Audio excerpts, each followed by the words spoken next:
السلام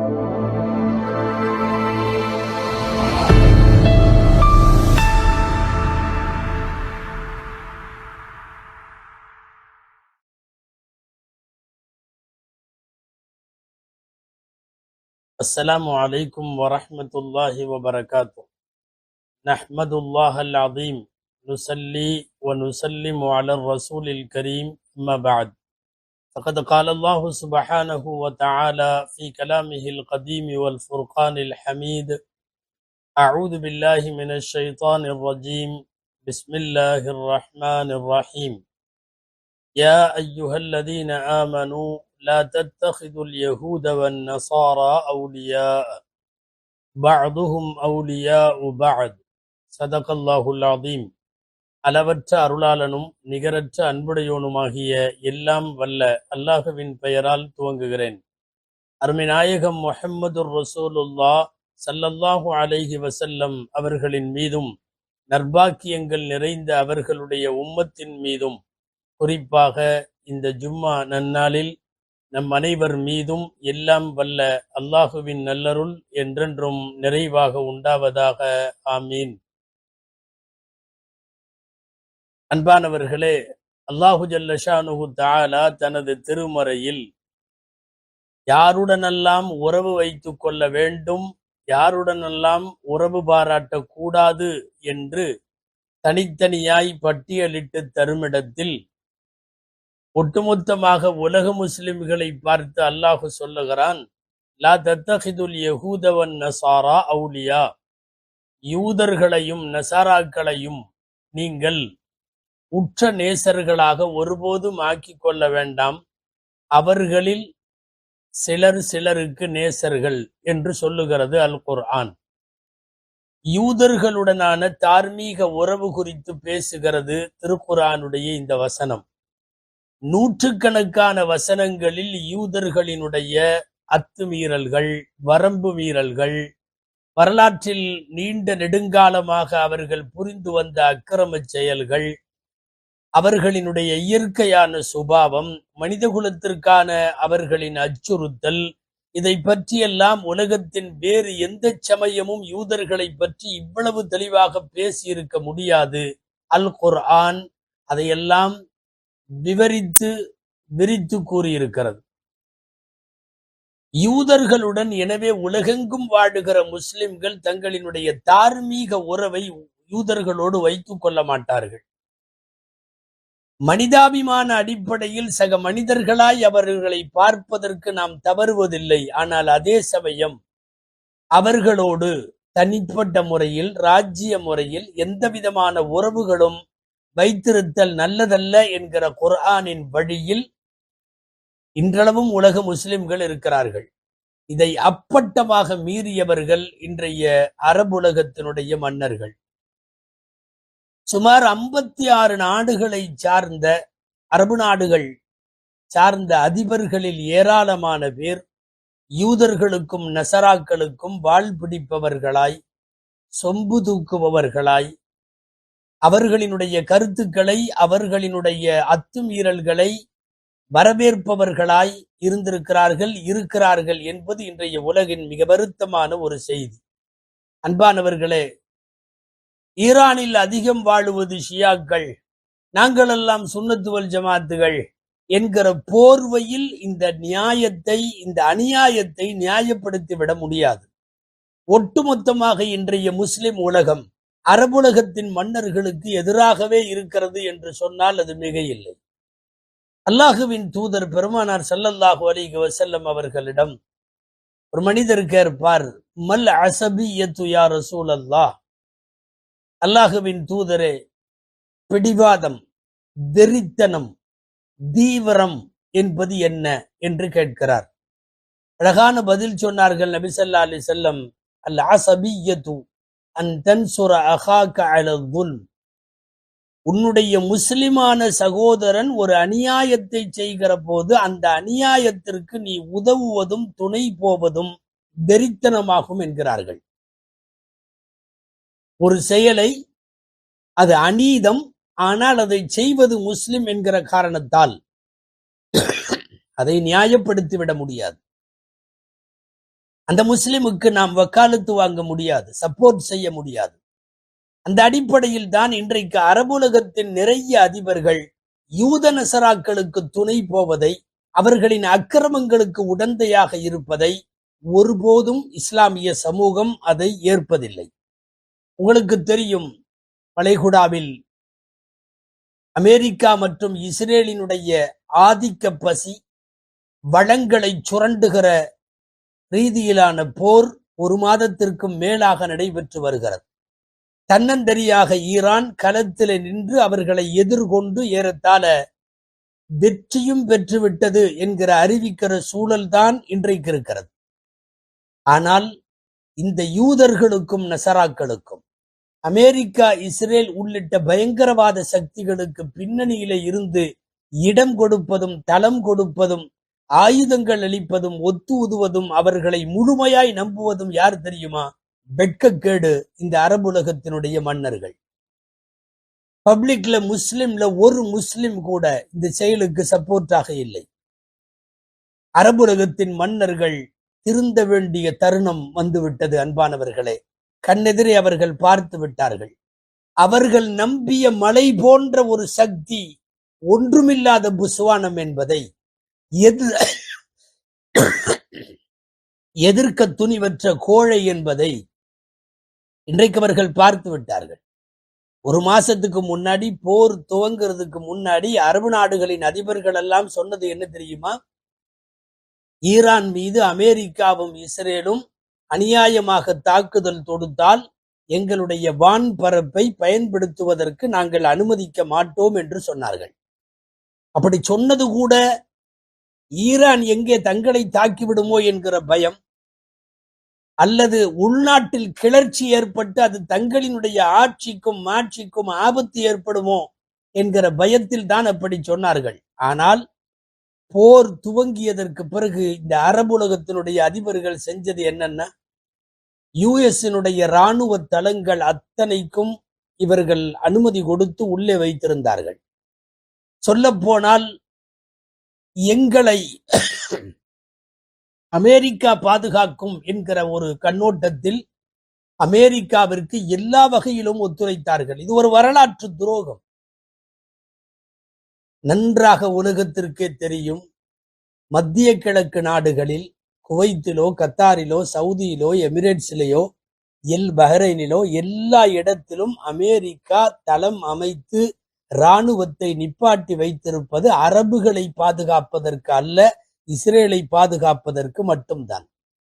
இரண்டாவது காரணமாக சொல்லுவதென்றால் ஈரானை அழிப்பதற்குத்தான். இந்த விவரமெல்லாம் தெரிந்தும் கூட அவர்களோடு ஒத்துப்போகிற அரபுகள் எந்த வகையிலான ஈமான், எந்த வகையிலான இஸ்லாம் இவர்களுக்கு இருக்கிறது? ஏற்கனவே அரபுலகத்தின் மீது கடும் அதிருப்தியில இருக்கிறார்கள் உலக முஸ்லிம்கள் எல்லாம், குறிப்பாக சவுதி. புனிதம் நிறைந்த ஹரம் ஷரீஃபுகளை தாங்கி இருக்கக்கூடிய அந்த மண்ணை எவ்வளவு தூரம் பாவச் செயல்களுக்கான களமாக்க முடியுமோ அந்த வேலையை செய்து கொண்டிருக்கிறார்கள். விசன் 2030 என்கிற 2030 கனவை நோக்கி நகர்கிற சவுதி ஏராளமான மார்க்க ரீதியான ஷரியத்திற்கு புறம்பான செயல்களை அனுமதித்திருக்கிறது. தியேட்டர்கள் திறக்கப்பட்டிருக்கிறது. ரியாத் உள்ளிட்ட இடங்களில் பார்கள் திறக்கப்பட்டிருக்கிறது. அரைகுறை ஆடைகளோடு பெண்கள் நடமாடுகிற கிளப்புகளுக்கு அனுமதி வழங்கப்பட்டிருக்கிறது. தபர்ருஜுன் நிசா என்று குர்ஆன் கண்டித்து சொல்லுகிற தவறான பாலியல் சுதந்திரங்களோடு பெண்கள் உலா வருதல் என்பது கொஞ்சம் கொஞ்சமாக ஹரம் ஷரீஃபுகள் நிறைந்திருக்கிற அந்த புனித மண்ணிலையும் தலை காட்ட துவங்கி இருக்கிறது. போதாக்குறைக்கு நாங்கள் வெளிநாட்டினருக்கு உல்லாசங்களை ஏற்பாடு செய்து தர வேண்டும் என்று ஒரு கடல் தீவுக்கு பிரம்மாண்டமாய் தயாராகி கொண்டிருக்கிறது அந்த நாடு. MBS என்று அழைக்கப்படுகிற முகமது பின் சல்மான் பத்திரிகையாளர் சந்திப்பில் எல்லாம் சொல்லுகிறார், ஆம், நாங்கள் 2030 ஒரு கனவு அரபுலகத்தை நோக்கி நகர்கிறோம். லா நுதையு 30 சனா மின் அவுகாத்தினா மின் அமாரினா, எங்களுடைய ஆயுள்ள 30 வருஷத்தை நாங்க வீணடிக்க விரும்பல. நாங்களும் இந்த உலகத்தை அனுபவிக்க வேண்டும், அதன் இன்பங்களை நாங்களும் பகிர வேண்டும். என்கிற அடிப்படையில் இன்றைக்கு வேகமாய் ஷரியத்திற்கு மாற்றமான காரியங்கள் செய்யப்பட்டு இதற்கு எதிராக யாராவது வாய் திறந்தாலோ, இதற்கு எதிராக ஏதேனும் ஷரியத்தை குறித்து எச்சரித்து பேசினாலோ அந்த உலமாக்கள் எல்லாம் சிறைகளுக்கு அனுப்பப்பட்டிருப்பது ஒட்டுமொத்த இஸ்லாமிய உலகிற்கு மிகப்பெரிய அதிருப்தியை அரபுலகத்தின் அதிபர்கள் மீது தந்திருக்கிறது. என்னென்ன அக்கிரமங்களை செய்தார்கள்? இதோ இப்போது ஈரான் மீது லட்சக்கணக்கான முஸ்லிம்களினுடைய வாழ்வாதாரத்தை கேள்விக்குறியாக்குகிற அந்த நாட்டினுடைய மூத்த குடிமகனை கொன்று குவித்திருக்கிற இந்த பாவச் செயலுக்கு இத்தனை நாடுகள் துணை போவது, அரபுலகத்தின் அதிபர்கள் உடந்தையாக இருப்பது எந்த வகையான நியாயம்? இன்றைக்கெல்லாம் வெளிச்சமாகிவிட்டது. அவர்கள் மத்திய கிழக்கிலே காலூன்றி இருப்பது, யுஎஸ் காலூன்றி இருப்பது இவர்களை பாதுகாக்க அல்ல, இஸ்ரேலை பாதுகாப்பதற்குத்தான். விமானத்தை அன்பளிப்பாக வழங்கினார்கள். காசுகளை பல மில்லியன் ட்ரில்லியன் டாலர்களை கொடுத்து அடிக்க சொன்னார்கள். எல்லாம் இப்போது வெட்ட வெளிச்சத்திற்கு வந்திருக்கிறது. ஈரான் மீதான தாக்குதலை தூண்டி கொண்டிருக்கிறார்கள். ஏன் அவர்களுக்கிடையிலே கூட ஒற்றுமை இல்லாமல் கத்தாரை அடிப்பதற்கு சவுதியும் இமாராத்துகளும் பணம் கொடுத்திருப்பது இப்போது ஊடகங்களின் வழியாக வெளிச்சத்திற்கு வருகிறது. எல்லா நாட்டிலையும் யுஎஸ்க்கு பேஸ் இருக்கிறது, அத்தனை அரபு நாடுகளுக்கும். நீங்கள் யாருக்காக இந்த யூதர்களோடு நசராக்களோடு கைகோர்த்திருக்கிறீர்கள்? ஒரு இடம் அல்ல, 2 இடம் அல்ல, திருக்குர்ஆனின் வழி நெடுகிலும் வான்மறை எச்சரித்துக் கொண்டே இருக்கிறது. யூத நசராக்களுடைய கூட்டணி என்பது கொல்லிக்கட்டையிலே தலையை தொய்வதற்கு சமம், சொந்த காசிலே சூனியம் வைத்துக் கொள்ளுவதற்கு சமம், தன்னைத்தானே தலைவாரி தன் தலையிலே மண்ணை போட்டுக் கொள்ளுவதற்கு சமம். நான் அரபுலகத்தின் அதிபர்களை பார்த்து இந்த உலக முஸ்லிம் சமுதாயம் கேட்கிறது, இவர்கள் என்ன செய்தாலும் அது நியாயமா? அமெரிக்கா இஸ்ரேல் கூட்டணி படைகள் காசாவை படுத்திய பாடு உங்களுக்கு தெரியும். வாய் திறந்தீர்களா? பிஞ்சு குழந்தைகள் கொல்லப்பட்ட போது வாய் திறந்தீர்களா? ஹாஸ்பிட்டலிலே உயிர்காக்கும் மருத்துவத்திற்கு போராடுகிற குழந்தைகளின் மீது குண்டு போட்ட போது நீங்கள் எல்லாம், இந்த அரபு ஷேக்குகள் எல்லாம் எங்கிருந்தீர்கள்? உணவும் தண்ணீரும் அந்த நகரத்திற்குள்ளே போக விடாமல் நிவாரண பொருட்களை ஏற்றி வந்த ட்ரங்குகளை எல்லாம் தடுத்து நிறுத்திய போது உங்களின் வாய் திறந்ததா? ஆயிரக்கணக்கான பெண்கள் விதவைகளாகி வீதியில நிற்கிறார்களே, உங்கள் வாய் திறந்ததா? இத்தனையும் இல்லாமல் நீங்கள் எதற்கு அரபுலகத்திற்கு சப்போர்ட் செய்ய வேண்டும்? இது அமெரிக்காவிற்கும் இஸ்ரேலுக்கும் நீங்கள் சப்போர்ட் செய்ய வேண்டும். ஒரு எலும்பு கூடு, உருக்கி உழைக்கப்பட்ட ஒரு எலும்பு கூடை போன்று காட்சி தரக்கூடிய பண்டைய அழகிய நகரம் பலஸ்தீன் இப்படி உருக்குலைந்து போனதற்கு பின்னால் உங்களின் மௌனம் இருக்கிறதா இல்லையா? உலக முஸ்லிம் சமுதாயம் பார்த்து கொண்டே இருக்கிறது. அரபுலகத்தின் அதிபர்களுக்கும் உலக முஸ்லிம்களுக்கும் எந்த சம்பந்தம் இல்லை. இஸ்லாத்திற்கு அவர்கள் ஆதரவானவர்களோ இஸ்லாத்தினுடைய சேவையாளர்களோ அல்ல. தங்கள் சொந்த சொத்துக்களை, தங்களின் மாளிகைகளை, தங்களின் அரசாட்சியை பாதுகாத்துக் கொள்ளுவதற்காக தேவைப்பட்டால் இஸ்ரேலின் காலை நக்கவும் இவர்கள் தயாராக இருக்கிறார்கள் என்பதை இந்த போர் வழியாக உலகத்திற்கு நீங்கள் சொல்லிக் கொண்டிருக்கிறீர்கள். மனிதாபிமான அடிப்படையில் காஃபிர்களான எத்தனையோ நாடுகள் கூட வாய் திறந்து பலஸ்தீனத்திற்கும் காசாவுக்கும் இஸ்ரேலுடைய அத்துமீறலுக்கு எதிராக பேசியதை, இஸ்ரேலுக்கு எதிராக நீங்க ஏன் வாய் திறக்க மாட்டேங்கிறீங்க? முன்பெல்லாம் இஸ்ரேலுக்கு எதிராக பத்துவா செய்து ஓதப்பட்ட ஹரம் ஷரீஃபினுடைய சவுதியினுடைய பள்ளிவாசல்களில் அந்த துவாக்கள் இப்போது இல்லையே, ஏன்? இதோ இப்போதும் ஈரானில 165 பெண் குழந்தைகளின் பள்ளிக்கூடத்தின் மீது குண்டு போட்டு புத்தக பைகளை சுமந்து சென்றவர்கள் இரத்தமும் சதையுமாய் துடிக்க துடிக்க முஸ்லிம் சிறுமிகள் கொல்லப்பட்டதை உலகத்தில் அத்தனை நாடுகளும் கண்டித்த போது யுஎஸ்ஐ பார்த்து நீ செய்வது சரியல்ல என்று சொல்லுவதற்கு உங்களுக்கு துப்பில்லை தானே? உங்களுக்கு அப்படிப்பட்ட ஆண்மைகளை இறைவன் வைக்கவில்லையா? இதெல்லாம் கூட பரவாயில்ல. ரொம்ப உச்சகட்டம் இந்த வாரம் நடந்திருக்கிறது. புளோரிடாவிலே சவுதியினுடைய முதலீட்டாளர்கள் மாநாடு ஒன்று. அந்த அரங்கத்திலே அமெரிக்கர்கள் இருக்கிறார்கள், பல தேசத்தை சார்ந்தவர்கள் இருக்கிறார்கள், குறிப்பாக சவுதி முதலீட்டாளர்கள் எல்லாம் இருக்கிறார்கள். சொல்ல போனால் அரபுகளுடைய விஐபிகள். அதில் பேசிய யுஎஸ் உடைய அதிபர் டொனால்டு ட்ரம்ப் பேசுகிறார், சவுதியின் இளவரசர் முகம்மது இப்னு சல்மான் என்னுடைய, சொல்ல கூச்சமாக இருக்கிறது, என் பின்புறத்தை நக்கி கொண்டிருக்கிறார் என்று பேசுகிறார். உலகத்தில் இவ்வளவு வல்கரா, இவ்வளவு ஆக்குவடா, இவ்வளவு கெட்ட வார்த்தையா? ஆங்கிலத்தில் ASS என்கிற அந்த வார்த்தையை பதிய மனமில்லாமல் முன்னணி ஊடகங்கள் எல்லாம் போட்டு 2 புள்ளி வைத்து அந்த வார்த்தையை போட்டிருக்கிறது. அச்சில் ஏற்றுவதற்கு கூட தகுதி இல்லாத ஒரு வார்த்தையை நீங்கள் இவ்வளவு காலம் யாருக்கு தளம் அமைத்து கொடுத்தீங்களோ, யாரை பாதுகாத்தீங்களோ, யாருக்கு விமான அன்பளிப்பா கொடுத்தீங்களோ, நீங்க எங்களை ரட்சிப்பவர் போல காப்பாற்றுங்கள் அப்படின்னு யாருக்கு நீங்கள் கம்பளம் பிரித்து வரவேற்றீர்களோ, அவன் சொல்றான் தன்னுடைய பின்பகுதியை நக்கி கொண்டிருக்கிறார் என்கிற வார்த்தை எவ்வளவு ஆக்குவடானது. இந்த கெட்ட வார்த்தையை எப்படி அந்த நாடுகள் சகித்து கொள்ள போகிறதுன்னு தெரியல. அவர் சொன்னது வேண்டுமானால் ஒரு நாட்டினுடைய சவுதியின் இளவரசரை பற்றியாக இருக்கலாம். ஒட்டுமொத்தமாக யகூதி நசராக்களுக்கு அடிமைத்தனமாக இருக்கிற அரபு நாடுகளின் அதிபர்கள் அத்தனை பேருக்கும் இந்த வார்த்தை தகும். உங்களுடைய கனவெல்லாம் பலிக்கவில்லை. நீங்கள் நினைத்தது என்ன தெரியுமா?